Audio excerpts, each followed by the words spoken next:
Hi everyone. Welcome to Academics After Work, which is actually now Researchers After Work. I decided to change the name. And funnily enough, Nikki, you are straight after work, I think.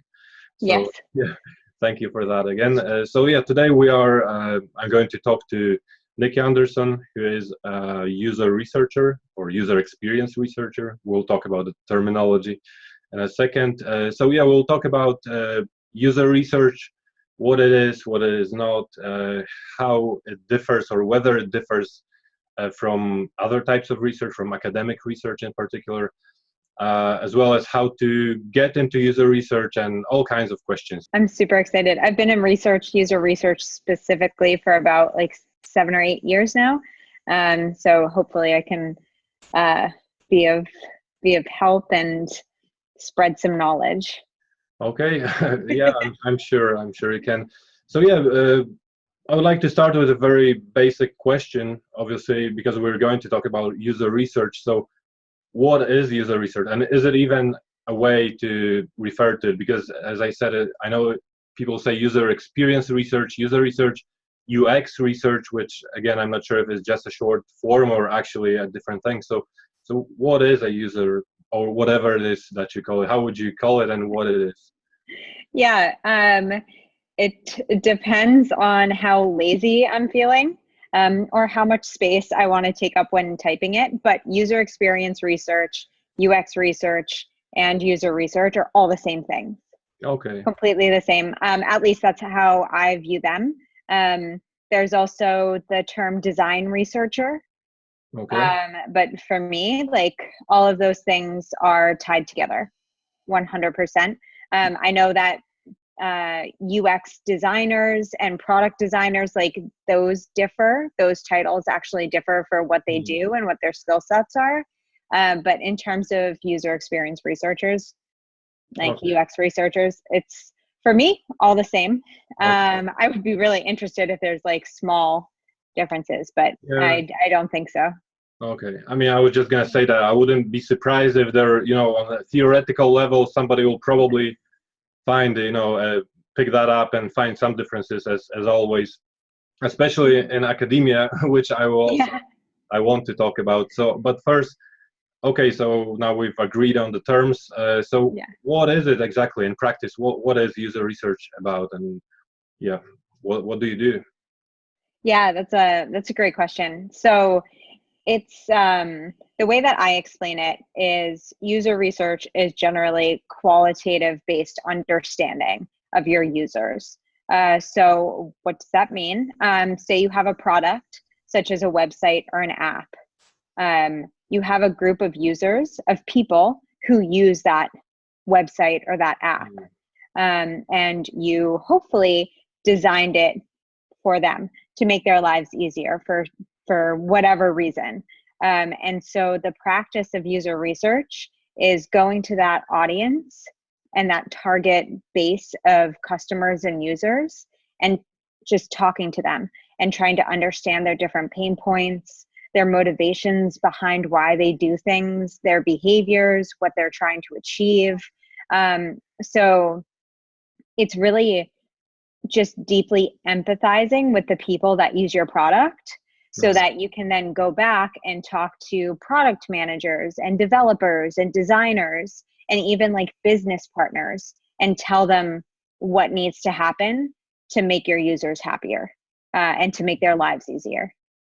Okay, Yeah. because you did mention that it's predominantly qualitative research, and so is it strictly qualitative or just mainly qualitative, or do you do like surveys or things? Because the first thing that comes to my mind, and actually what I used to think about user research, is in fact that it was I thought it surely has to be based on statistics and large samples, simply because you are, like you said, you're investigating a product, and quite often from what I know, these products can be applications or something that's used all over the world.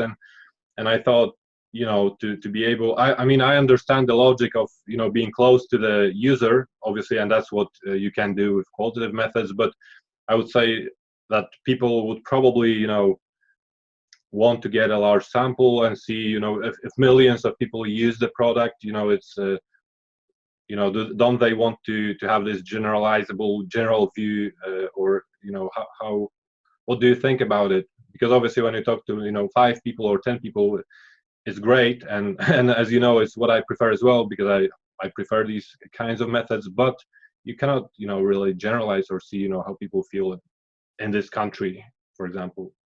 Right. Yeah, so a few points to that. The first one being, I know that I did mention that it is qualitative. I focus on qualitative research, but I do come from a quantitative background. So I do have the skills to apply quantitative methodologies to user research, such as what you were talking about, like larger surveys, and kind of A/B testing, as well as another quantitative measurement. And then in addition to that, using tools like Google Analytics and Firebase, which is like the app version of Google Analytics. So the something that's more new in user research is mixed methods. So becoming more of a mixed methods researcher, because you do find that people kind of go either to the qualitative side or to the quantitative side, which unfortunately, that's not super helpful. Like, we want them together. So either like it's fine if you have like a specialty like qualitative research, but it's really important that you either learn how to use quantitative methods in addition to that, or you work really closely with somebody who is comfortable with quantitative data. So for instance, in my current company, I work with business intelligence and data science. So yeah.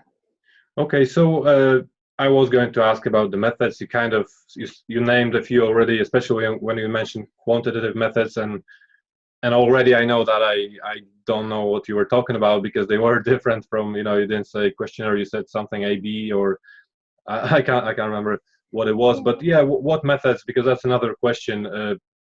I will come soon to the question of the relationship with academia, because that's another thing. User research and academia, but what methods do you usually use, or generally what methods are commonly used in this kind of research? Yeah, so the quantitative methods are more numbers based, like surveys. So putting out a survey to like over 1,000 people, that's pretty good practice. And A/B testing, which is what I was talking about. It's where you show two versions of something on a website. So half of the people see like one version of the website and half see the other version of the website, and you're trying to see which one performs better. So say you're a retail website and you want to test like a call to action button to see which one gets people to buy more. So you would test like two different and then measure the conversion rate. So that's like more quantitative based methods. Qualitative, which is for me much more fun. Qualitative researching, I will use methods. The number one used method is interviewing. So I call it generative research, but it's called so many different things: generative research, discovery research, in-depth interviews, interviewing, listening sessions. They're all pretty similar. So I will do that. And then there's usability testing. So when you're testing a prototype, which is essentially like a skeleton of a website or an app. And then you get into more creative methods like card sorting or journey mapping. Yeah, I was gonna ask about card sorting as well, because I know it's something common. So could you tell me about card sorting? Yeah, of course. So card sorting is super fun. So essentially, the entire point of card sorting is to understand how people think about content on your website or your app. So say that you have like a food delivery app. right? Okay. So yeah, we're now a food delivery service. So you could invite participants in, and what you would do is you would take note cards and you would write down like different keywords on your app. So you would write down for on each note, like you would have one part of the navigation. So you have like your homepage, and then you have restaurants, Hmm. and then login and settings and all of that information. And then you can write different things like filters. Where would the filters be? Where would the search be?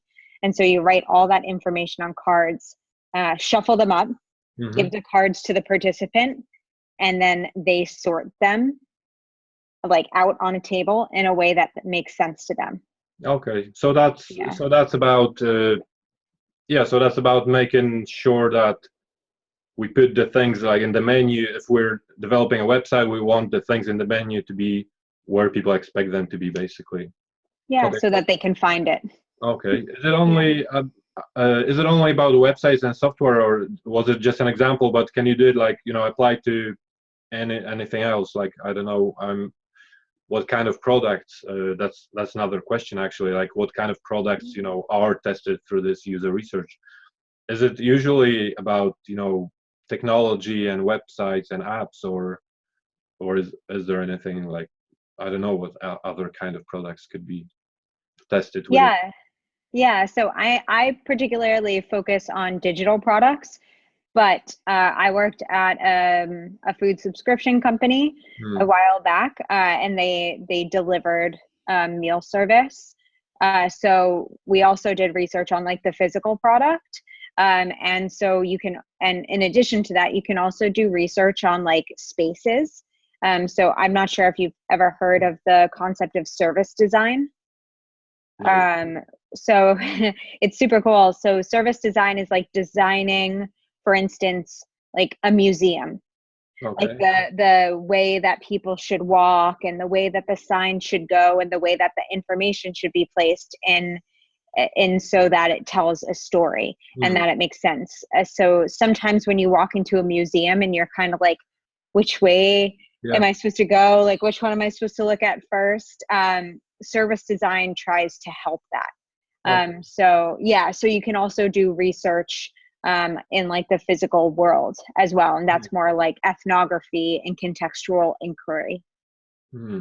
Yeah, that's interesting because I never thought about it before, and it actually, I mean, it makes plenty of sense because now you can just as in the website example and now in the museum example is just basically making people's lives easier.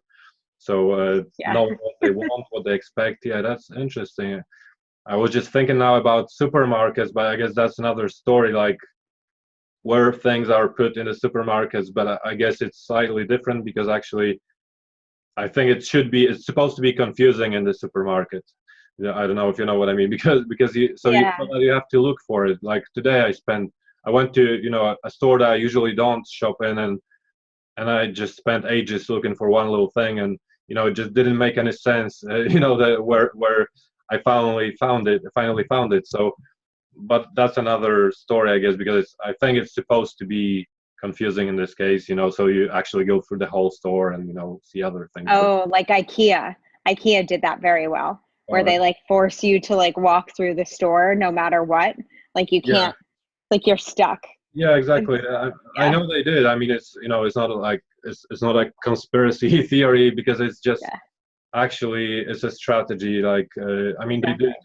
they do it everywhere. Like you have to go Yeah. through certain departments to get to, for example, to get milk. I know that milk is always at the very end because you're supposed to go through. It's like a common thing that I guess many people buy milk every day, but to get milk you have to get through the whole store. And there are plenty. Like if you ever read or watch a film about this supermarket strategy, it's crazy, like everything. And then you think about your own familiar supermarket, it makes perfect sense, like where all the things for the kids are, and where the bakery stuff is and everything. It's never random, plus they Yeah. change it every now and Yeah. then again for you to start looking for things. So that, yeah, that's crazy. I mean, it's it's not really in this case it's the opposite, I guess, of user research, because it's, it doesn't make anyone's lives easier.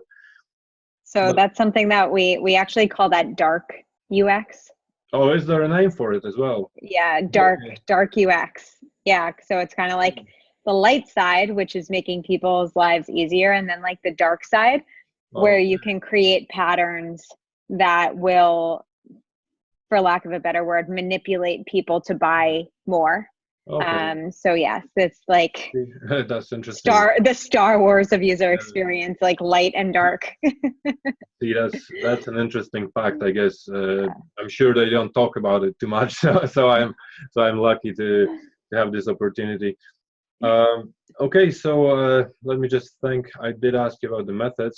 Yeah, I wanted to ask about this, about academia and relationship with academia, because the thing is, when I studied at the university and I learned about methodologies and methods and different fields and approaches to research and all kinds of things, but I never heard about user research. I did hear about different types like action research. Again, it's like a whole school of research, and they have their favorite methods, but I never heard about user research, and I only heard about it after I graduated, when I was looking for jobs and just investigating different opportunities. So yeah, so it's definitely something that is not related to academia. We know that because it's just not university research, not based at the university. But the thing is that I wondered whether how because obviously, and I think that in the academic world, it seems like perhaps it's not perceived as something proper research or something of high value, because the reason I think so is that precisely what I said, that they just don't talk about it. They don't even seem to mention or teach students about it. So I wondered not only why, maybe you have an opinion on why this may be happening, but also the second part of the question, whether it works the other way around. So what within user research, what people think about academic research or academia in general. So is there something in there, or is it just a random coincidence that they never talk about user research in academic world? Yeah. So back when I was in academia and doing academic research, user research wasn't really super well known. So I'm not really sure if they didn't mention it for any particular reason. I was also in like clinical Mm, academia, so it was a little bit further off, I feel like, than like maybe social psychology. But I do know that uh, a lot of people who enter the user research field will have degrees in the social sciences like psychology, anthropology. So there's something there, mm, um, definitely, and people are searching for something that's like a little bit different mm, from academic research. Um, but in terms of the flip side, you really see a split of researchers who think academic research should be applied to user research. So having more strict protocols, using like the scientific methods step by step, more quantitative and statistical analysis, and all those statistical tests, mm. and like writing kind of reports similar to like academic reports maybe that you see in like psychology.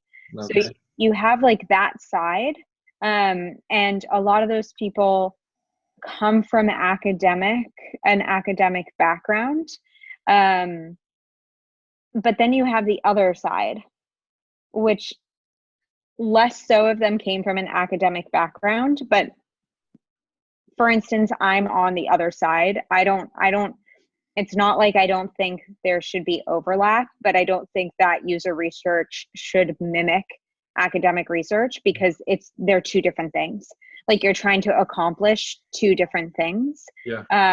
And while I believe in like the scientific method, I believe in like an adapted version of that.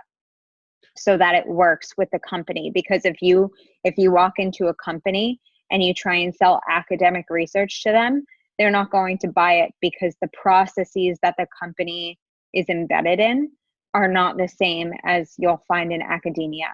And if you don't adapt to that, it's just not, like, you as one person, as a researcher, are not going to come in and change a company's processes that are like set in stone and that are well known as like product development processes. Okay, yeah, it makes sense. I mean, I agree that definitely there is no, I mean, there wouldn't be any point in trying to mimic academic research or generally of thinking of academic research as, some kind of a goal, or, comparing to academic, because I mean, that's also a problem in general. I think that academia and academic research are, perceived as, something, the ultimate goal, or, the perfect example of everything. But I mean, I understand it perfectly makes sense that in user research, like, you're about being practical. So, about the goals, and not always about, ticking off every single thing on the list, as in, as an academic research. Something that you said based on that too is, like, academic research always felt kind of slow for me. Like, it would take time to get through each step, and I appreciated the thought put into each of the steps. But if you try to do something like that in a company, it will fail. Okay, yeah. I imagine that, that you would probably not have time to do, I mean, the whole process of, getting approvals and filling in applications. And that's another thing that I wanted to ask, because I'm really interested to know. I know, again, it's every day and every type, like every workplace will be different. So I mean, it's a very general question, like, describe a typical day or something. But in general, what happens, like, inside, this this world or in a company? Because I imagine it's much more dynamic, like you said. So for example, I'm sure there is, as you said it already, there isn't anything like, sending an application, for approval and waiting, for them to approve it, and then getting some kind of review, and somebody tells you, you need to think about having another method maybe to make it more valid or whatever, all these, like, long processes of getting a study or research approved, like a proposal approved, for example, in, if you're applying for grants in the academic world again. So here I imagine it's much more dynamic, but it's, I mean, surely it's not, it's still well thought through, of course. So am I correct in thinking that there is much more communication, well, not written and, like I said, applications and stuff, but actual communication, like meetings where people maybe discuss their ideas, or somebody's presenting something, and it's both in prior to research and after the research, when the people responsible for the study are presenting, for example, this, new insights into how to improve the product, and the people who work on the product have to be there, because then developers or whoever will be working. Is that more or less what's happening there? So a lot more like togetherness and communication and workshops or whatever, presentations. Yeah. It is much more like that. So as a quick example, when I joined the company that I'm at right now, like, within the first week, I had a proposal written, and I had a meeting with the head of product, and my manager, and I told them these are the different methodologies that I would like to explore, like being in-depth interviews, contextual inquiry, usability tests, concept testing, and card sorting. Okay. Let's start there. Yeah. And so I was like, and I sat down in a meeting with them. It was maybe an hour and a half, where I described what each method was and what the output would be. I got a thumbs up, put together a budget proposal, 2 different options. One that I would have preferred more, and one that I would have preferred less. And we met in between, and I got the budget, and then I just started recruiting for participants. Bear in mind, I am a senior level researcher, so there is probably less in terms of like me needing to get feedback on certain methodologies or research plans. Because I in this point in my career, I'm fairly confident as to like, what does the company want to accomplish? Okay, here is how I can help. And these are the different methodologies that I think help the most. Okay, Yeah. so you are a senior, you mentioned, but so what about, I mean, obviously you had to get to this point Yeah. where you are a senior, but if you're not a senior, for example, somebody's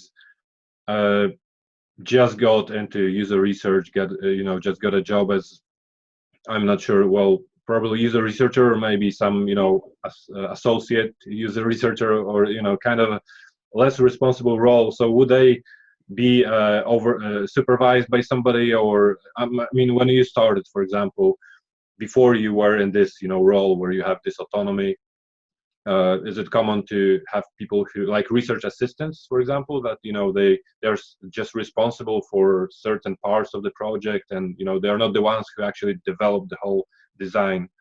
Is that what happens, or how do people start become seniors basically? Yeah. So that is one way you can get into it. I've known people who have gotten into user research by being a research recruiter, and like a research like assistant, where they help more mid-level to senior researcher putting things together, recruiting participants, putting together screeners, doing note taking. So like by association, you learn a lot. User research is not learned through theory, it's learned through practice. Like, yes, you can read about user research, but the best way to do it or to learn it is to do it. So by getting into those kinds of positions, like an assistant position or a recruiter position, you can actually see it happen. For me, actually, I never was an assistant or recruiter. I was an intern. That's how I started, but I wasn't treated as an intern. And I think that's partially my fault, because when I walked into the interview at my first job, I was like, I have a master's in psychology. I know everything. Like, I'm fine. I'm a researcher. But I wasn't a user resager. I was a academic researcher. Yeah, but did it help? Seems like it helped eventually, because because you said, well, because of this, arguably, you were treated as somebody with confidence and skills straight away. Yes, which was nice. However, I left that company within 8 months because I also was done being an intern, but I left that company within 8 months because there was no support or structure to really help me understand the differences between the two of them. So although it was really nice to like come in and get thrown into everything, I didn't really know what I was doing as much as I maybe said I did. Okay.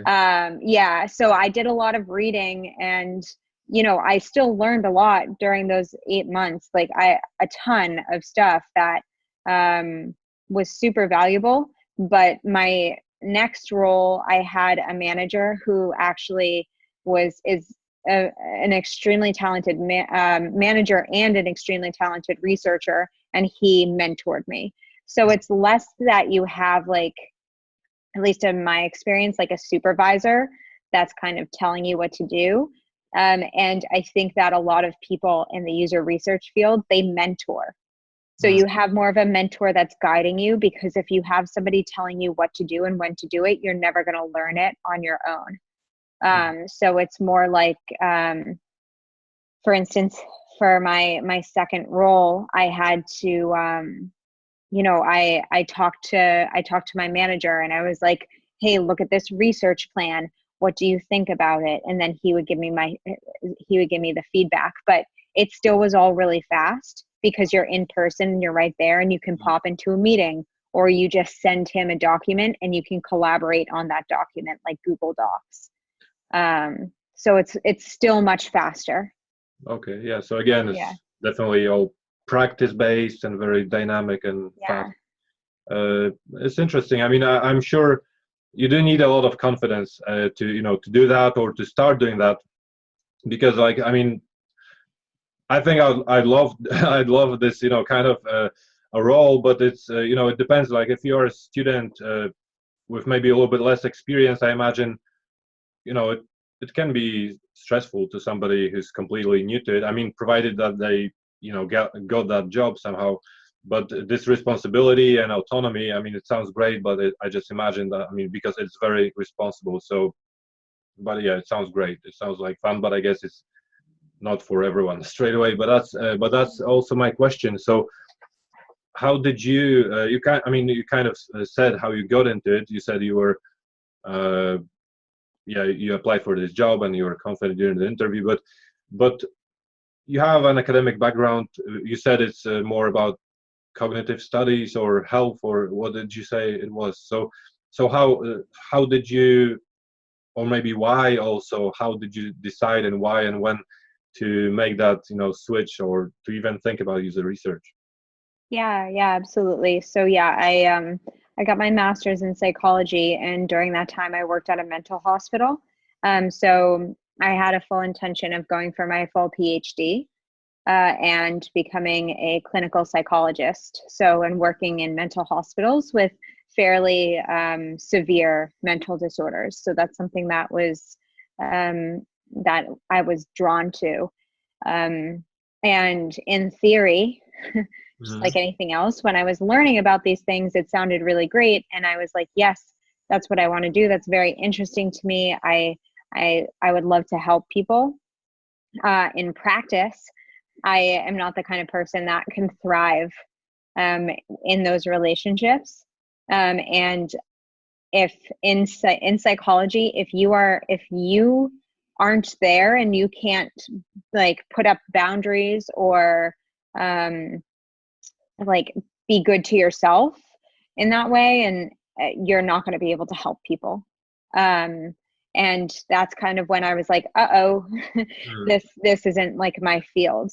But I still loved, and what I loved about it was actually I loved working at the mental hospital, how as difficult as that was, because I liked the qualitative side. And so that's where I discovered, okay, qualitative research, how can I do this?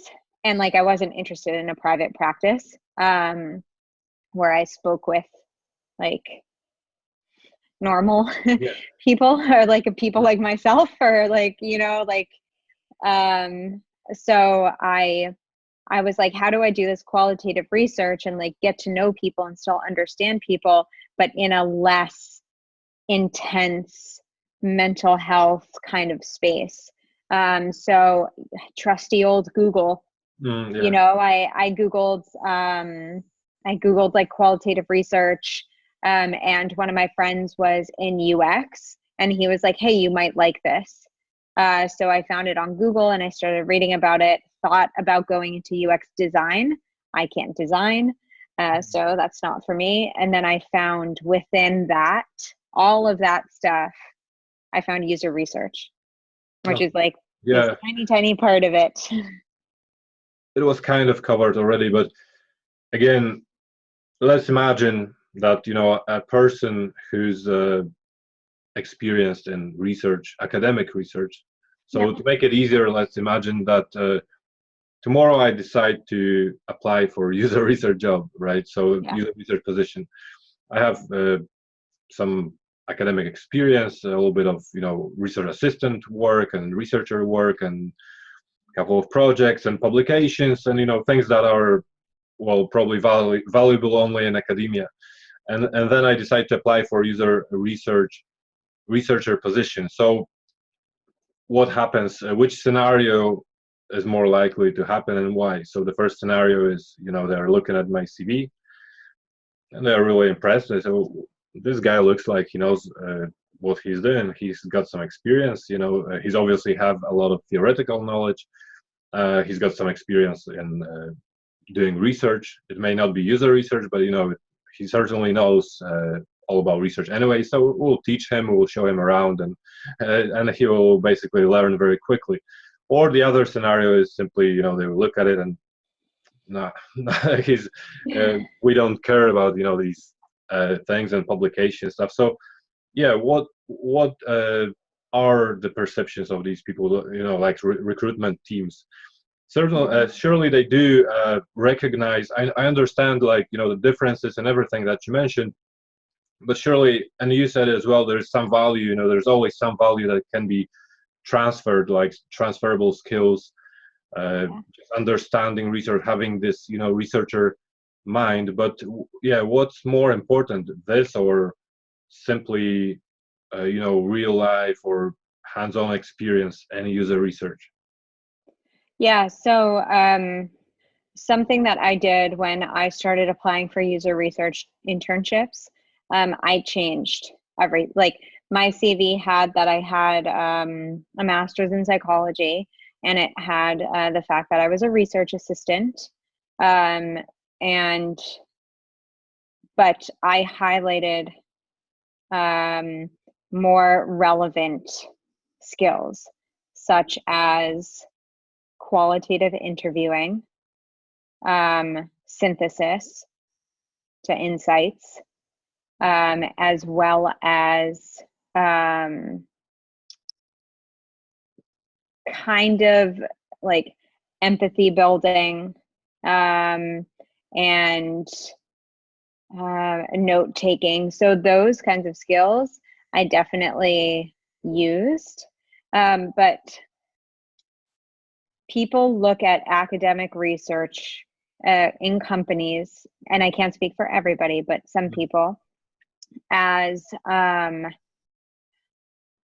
this person has a very different understanding. Like this person has operated in a place that is nothing like ours. So that's kind of how I have seen things. And people, so recruiters will be like, okay, yeah, they have a master's, they have a PhD, but they don't know what agile is. I don't know. What's agile? Yeah. What's Yeah. agile product development, Okay. versus waterfall product development, Scrum, Lean, yeah, design thinking, so, and those are all very important things. So what I did when I first started applying to things is I put the master's on there, but I was like, I need to drop this and I need to learn about these things. Like I need to learn what like waterfall is and what agile is. And those are all product development cycles. And that into like agile and waterfall, that's how a company works.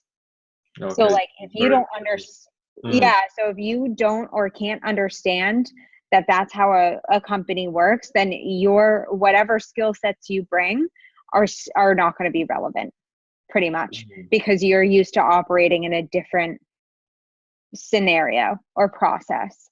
So then I started learning that.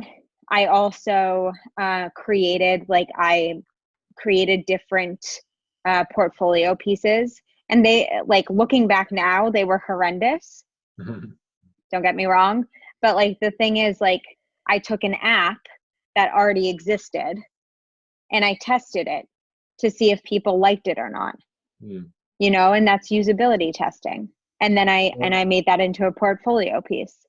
Well, I mean, and under which circumstances did you do it again? So just like to demonstrate that was it just like your little case study to show them that you've done something like that? Was it this way? So it wasn't actually for a job or anything. You just did it like for yourself, and then to show that these are the results. That's very interesting.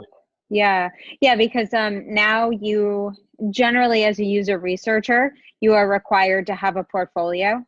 And so when I went into it, I wasn't required to have one, but I knew that if I walked into an interview, and I know this about myself, if somebody asked me a question and all I know is the theory behind it, it's really hard for me to apply it to different situations. So what I did is I took a few, like I'm a huge World of Warcraft fan. I like that video game. I love it so much. And their app, actually, it's different now, but it was horrendous. So what I did is I had a lot of friends who like played. So I had them look at the app and tell me like what went wrong and what they liked and what they wanted and all these different things. I made plenty of mistakes looking back now because I was junior, but still like I was able to put that together into a portfolio piece to be like, look, I know that I haven't had any practical experience, but I have this master's in psychology. I understand the importance of talking to people. And look, I went out and I did this on my own to prove to you that like I can. Yeah, that's interesting. That's a very creative strategy. I've never thought about it. I mean, for any job, I guess it's, you still don't have that job, but you're showing you're just doing what you would, potentially need to do at that job. So that's very interesting. So did It's sorry. very common. Sorry, just it wasn't my idea. It's very common in user experience design. So designers do that a lot. So if designers are just starting out and they don't have a lot of work, what they'll do is they'll take something like Facebook or Spotify and they'll redesign it to make it better as like a way to show their skill set. But yeah. Yeah, you mentioned, I was going to ask, because you mentioned, that Blizzard, right? Is that the company that does, yeah, you said it's in California. But yeah, sounds like there are obviously many important and, important, surely, but interesting, like really personal projects that, a person can choose from. Yeah. So what projects do you do? You mentioned that it's about technology, kind of, but what kind of projects also, maybe some examples that you've done or worked on that, that were interesting to you? Yeah, so great question. Let me think. Actually, the company that I'm at right now, they're a travel company. So that's very fascinating for me. And the reason behind that is because people have so many different motivations for traveling and so many different reasons. And then it's so funny because generally, when you think about traveling, you're like, oh, I want to go on vacation, right? And vacation is like, yay. Like we love vacation. Everybody loves vacation. Very positive vibes. But then you sit somebody down and you're like, tell me about planning that. And everybody's like, oh, it's the worst. It's the worst. And it's so stressful. And it's just so funny because what tends to happen is even when the plane lands and you're at your hotel, you're still carrying that stress. And that because you have to get home. Yeah. And so, yeah. And so like it kind of never goes away. Like it can dissipate, you can forget about it, but you're still carrying that stress. And so at our company, what we're trying to do, and we're very far away from this, but like what we're trying to do is like see how much we can get that stress to go away during your trip by like trying to make it as easy as possible for you to like plan your travel and then ensure that nothing goes wrong. Oh, so it's I was gonna ask. So it's again, it's an app for planning vacation and everything during the vacation. Is that what it is? So not really yet. I don't think they would be very happy if I told them I wanted to make it into all of the things that I wanted to, but that's fine. But for right now, what it is it is buying tickets. So bus, train, and flights and ride shares. So it's all about the transportation right now. That's where we are. That's where we are right now. It's like, how can we get you? So the company's called From A to B. So it's like, how can we get you from point A to point B? Yeah, I mean, and as like easy, cheap, etc. That's a big part of it anyway, because I think that's like the majority of stress is about transportation during the vacation, because you usually have your hotels booked, but then you know how to get around. So yeah, interesting. So in general, user research is an extremely interesting thing, and I think it's very interesting to have this interview because precisely of what I said, because of what I said before. That is, students now. I mean, I'm sure there are many students who don't know about it. So I think it's worth thinking about it early. So definitely, that will definitely help. I'm sure you'd agree that if you actually knew about it and you were preparing for it, that's a different start. So so it's very interesting. So just to conclude and to finish up, I forgot to mention that you have your own business as well, product therapy. So Yes. it's yeah. So it's about consultation, like research consultancies and related to user research, uh, workshops, trainings for specifically how to make that transition into user research. Yeah, so I'll put the link in the description. So maybe there is somebody out there who's wondering how to do it. So I'm sure that they could benefit from your blog as well. Yeah, I'm actually I am splitting the two brands.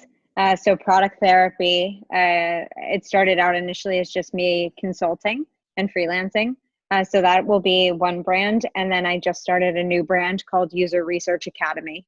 Oh, And that's yeah, this is like super recent. I'm still working on it, so it's not like fully done yet, but it's something that I'm going to be developing over the next year or so. And that's going to be really pointed towards helping people get into the field and helping them understand, really how to break into it from a non-traditional point of view, because there isn't a traditional way yet. And then like training courses and like portfolio work and all of that fun stuff. yeah, yeah, it is fun. It is interesting. Yeah. So I'm sure you'll do your user research as well when you develop your Yeah. website. Yeah. So okay, well, thanks again for Yeah, your time. It was a really interesting conversation, and good luck. Good luck with your website and your company and all you do, basically. Cool. Thank you so much.